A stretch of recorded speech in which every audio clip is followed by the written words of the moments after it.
Hi friends, ఈరోజు cabbage నిలవపచ్చ తయారు చేసే విధానం షేర్ చేయబోతున్నాను. ఇది అన్నిట్లో కూడా బ్రేక్ఫాస్ట్ అండ్ రైస్లో కూడా చాలా అంటే చాలా టేస్ట్గా ఉంటుంది. తప్పకుండా ఇదే విధంగా ఒకసారి ట్రై చేసి మీకు ఎలా ఉందనేది కామెంట్స్లో తెలియజేయండి. ఇది ఎలా తయారు చేయాలి, దీని కొలతలు ఏంటనేది చూపిస్తాను రండి. కూడా పచ్చడి అనేది పట్టేసిన వెంటనే ఒక గిన్నెలోకి తీసుకోండి. 3 రోజుల వరకు కూడా దీన్ని కలపకుండా సైడ్ పెట్టేసేయండి. 3 రోజులు అయిన తర్వాత ఒక బాటిల్లో పెట్టేసుకొని ఫ్రిడ్జ్లో పెట్టేసుకుంటే కనుక మీకు 1 నెల 2 నెలల వరకు కూడా స్టోర్ చేసి పెట్టుకోవచ్చండి.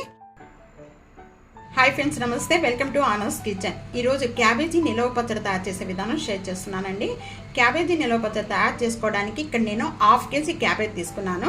ఈ క్యాబేజ్ అనేది సన్నగా ఈ విధంగా పీసెస్ కట్ చేసేసుకొని బాగా క్లీన్ చేసేసుకొని 3-4 టైమ్స్ వరకు కూడా నేను ఈ విధంగా స్టెయినర్లో పెట్టేసాను. ఒక 10 స్టెయినర్లో పెట్టుకొని 10 నిమిషాలు ఈ వాటర్ అంతా కూడా ఇంకిపోయిన వెంటనే ఒక కాటన్ క్లాత్ తీసుకోండి. ఆ కాటన్ క్లాత్ మీద ఈ మొత్తం కూడా ఈ క్యాబేజీ ముక్కలన్నీ కూడా ఈ విధంగా పరుచుకుంటే తడి అనేది లేకుండా చూసుకోవాలి. ఈ 100 గ్రామ్స్ చింతపండు దీంట్లో పీచు కానీ విత్తనాలు కానీ ఏమీ లేకుండా క్లీన్ చేసేసుకొని ఉడకపెట్టేసుకొని పక్కన పెట్టేసుకోవాలి.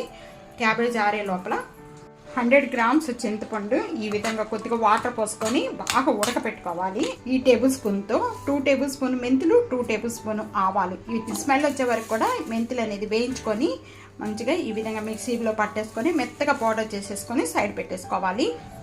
ఇక్కడ క్యాబేజ్ అంతా కూడా ఈ విధంగా పట్టుకోగానే పొడి పొడిగా ఉండాలండి. ఏది కూడా మనకి తడిగా అనిపించకూడదు. మనం తీసానండి, ఇవన్నీ కూడా బాగా పొడి పొడిగా అయిపోయింది, తడి అనే లేకుండా. కలుపుకోవడానికి ఇలా వెడల్పాటి ట్రే లాంటివి తీసుకొని ఇవన్నీ కూడా దీంట్లో వేసేసుకోండి. టేబుల్ స్పూన్ పసుపు యాడ్ చేస్తాం. ఇక్కడ వెల్లుల్లిపాయ రెప్పలు ఒక గుప్పుడు తీసుకోండి. ఇలా కచ్చిపిచ్చిగా నూరుకొని మొత్తం కూడా పైన అంతా చెక్క తీసేసుకొని ఇవి కూడా దీంట్లోనే యాడ్ చేసేస్తున్నాను. అలాగే మనం మెంతులు మళ్ళీ ఆవాలు 2 వేయించి నేను చూపించానండి ఇందాక. ఈ మొత్తం కూడా 2 టేబుల్ స్పూన్ యాడ్ చేసామాట. ఒక గిద్ద కారం, ఒక గిద్ద ఉప్పు, సాల్టే వేసుకోవాలండి. గల్లు అనేది కొద్దిగా గిద్దకి తగ్గించుకొని ఎల్తిగా తీసుకుంటున్నాను, ఎందుకంటే మనం తర్వాత చూసి కూడా వేసుకోవచ్చు. సేమ్ గ్లాస్తోనే కారం కూడా దీంట్లోనే యాడ్ చేసేస్తున్నాను. ఈ చింతపండు మిక్సీ జార్లో వేసుకొని మెత్తగా చేసి పేస్ట్గా చేసుకున్నాం కదండి, అది కూడా దీంట్లో యాడ్ చేసేసుకోవాలి. ఇదంతా ఈ విధంగా బాగా పిసుకుతూ కూడా కలుపుకోవాలి. క్యాబేజీకి అంతా కూడా ఈ విధంగా కలుపుకున్న వెంటనే కూడా తాలింపు పెట్టుకునే విధానం చూద్దాం. ఇదే సేమ్ గ్లాస్తో 2 గ్లాసెస్ ఆయిల్ యాడ్ చేస్తున్నాను. తాలింపు పెట్టుకోవడానికి ఇక్కడ ఆయిల్ అనేది బాగా కాయిపోయిందండి. కాయిపోయిన వెంటనే కూడా ఇక్కడ 2 టేబుల్ స్పూను మినపప్పు, 2 టేబుల్ స్పూను శనగపప్పు, 1 టేబుల్ స్పూను ఆవాలు, కొద్దిగా ఎండుమిర్చి, కొద్దిగా వెల్లుల్లిపాయ రెప్పలు, కరివేపాకు, ఇంగువ, ఇవన్నీ తాలింపుకి చూద్దాము. ఆయిల్ కాగిన వెంటనే ఇవన్నీ వేసేసుకొని మంచి కలర్ వచ్చే వరకు కూడా లో ఫ్లేమ్లో పెట్టుకొని వేయించుకోవాలి. ఇవి కొద్దిగా వేగిపోయిన వెంటనే కొద్దిగా కచ్చిపిచ్చి నూరుకుని పైన చెక్క తీసేసుకొని ఇక్కడ వెల్లుల్లిపాయ రెప్పలు కూడా యాడ్ చేసేస్తానండి.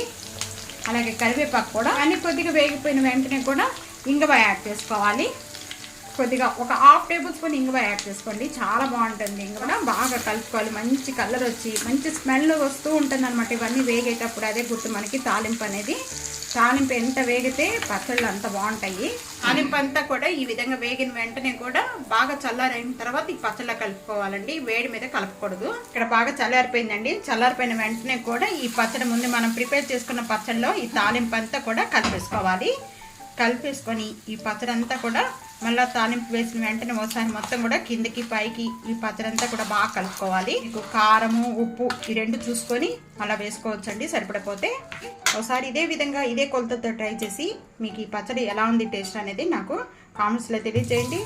ఈ పసుపు, కారం, ఉప్పు అంతా కూడా క్యాబేజీ పట్టి చాలా టేస్ట్ వస్తుంది. ఆయిల్ కూడా ఊరిపోయి మనకి సపరేట్ అయిపోతుందండి ఈ పచ్చడికి. ఈ 3 రోజులు కూడా మనకి తడి తగలకుండా ఉండే ప్లేస్లో పెట్టుకోవాలి.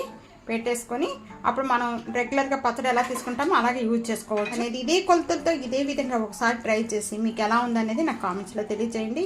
ఫ్యామిలీతో, ఫ్రెండ్స్తో వీడియోని షేర్ చేస్తూ వీడియోని లైక్ చేస్తూ ఉండండి. ఇంకా ఎన్నో రకాలైన వంటకాల కోసం ఈ ఆనోస్ కిచెన్ సబ్స్క్రైబ్ చేసుకోవడం అస్సలు మర్చిపోతే ప్రక్కనే ఉన్న బెల్ ఐకాన్ ప్రెస్ చేయండి.